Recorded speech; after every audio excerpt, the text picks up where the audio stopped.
当门警卫亭看见的天空是很久以前的蓝底，是很久以前的白云绵团。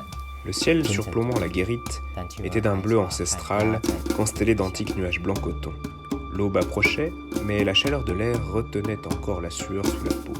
Et entre le bleu du ciel et la lactescence des nuages, flottait, batifolait, papillonnait une myriade de bulles. Gao Yifang, c'est un écrivain dont j'ai découvert la plume tout d'abord avec un autre roman qui était sorti en 2011, qui s'appelle L'Asile des Illusions, Huancang en chinois, que j'avais trouvé absolument passionnant. J'ai découvert son nouveau roman à l'époque, donc, qui est sorti en 2014, qui s'appelait La Guerre des Bulles, Pramo Zhanzheng. Encore une fois très expérimental et en même temps très familier dans sa manière d'aborder des choses qui nous touchaient, qui est sorti dans un contexte un peu particulier à Taïwan, puisque 2014 c'était aussi l'année du mouvement des tournesols à Taïwan, et ça faisait un écho particulier à ce mouvement-là. 因为小说的故事，它是讲一群在封闭的社区里面的孩童，他们这群青少年如何拿起他们的玩具，拿起小孩子的武器，试图的去改变这个社区，完成大人无能为力做到的事情。但是我当时写的时候，并没有去预见学运会诞生，但很开心，就是说没有错，就反抗是属于青年的。我们这种小国家的这种进步动力，经常是由一群青少年带起的。Il y a quelque chose dans ce roman, dans La Guerre des Bulles, qui est un peu universel. C'est ce côté rebelle des enfants et en même temps ce côté très fantasmagorique. D'être à la fois ancré dans le monde, d'avoir envie de le changer, et en même temps d'être dans un monde tout à fait singulier, fait de magie, d'irrationalité pour les adultes.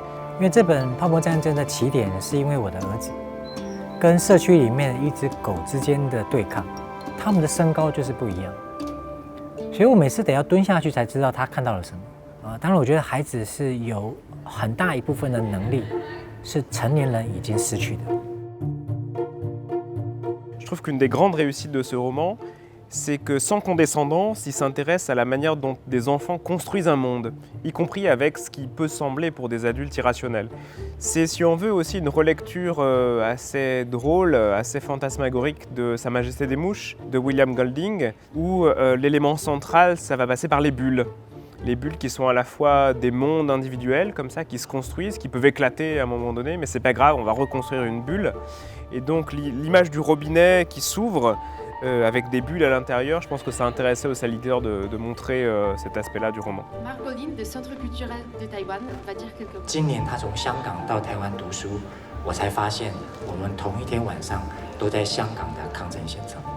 那我跟这个香港的同学聊的时候，就很清楚的接收到一个讯息，就是这些在2014年的种子，在2019年的时候，他们就会喊另外一个口号，就说我们不能再像2014年退后了，反对权威或者是对于某种集权对抗的意识，然后这种意志力就是种子。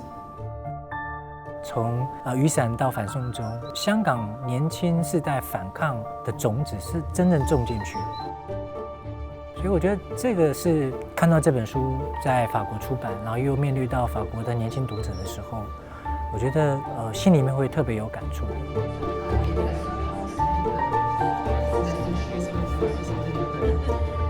La nuit de la littérature, c'est un moment un peu particulier où on est à la fois dans une présentation, une exposition des différentes cultures des pays. Et en même temps, c'est aussi un moment littéraire dans lequel on donne à entendre non seulement une culture, mais aussi une parole, une voix individuelle assez spécifique. Et je trouve que la voix de Gao Yifang est vraiment particulière, y compris même à Taïwan. Et en même temps, moi, ce que je trouvais intéressant avec ce roman, avec l'extrait aussi qu'on a choisi, c'est qu'on voit qu'il se passe autre chose que simplement la présentation, on va dire, sociologique ou anthropologique d'une culture particulière.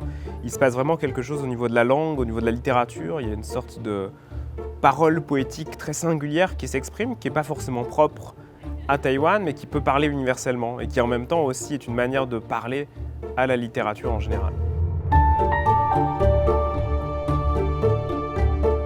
台湾人好像一直都在学习什么叫做反抗。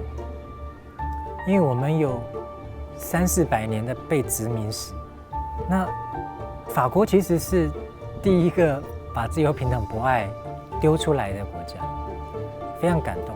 好像这个故事可以被法国人接受，而翻译成法文，那如果他们看到太阳花，或者对台湾的历史有研究，他就会知道青年人的反抗这件事情在台湾其实从来没有停止过，一直都在发生。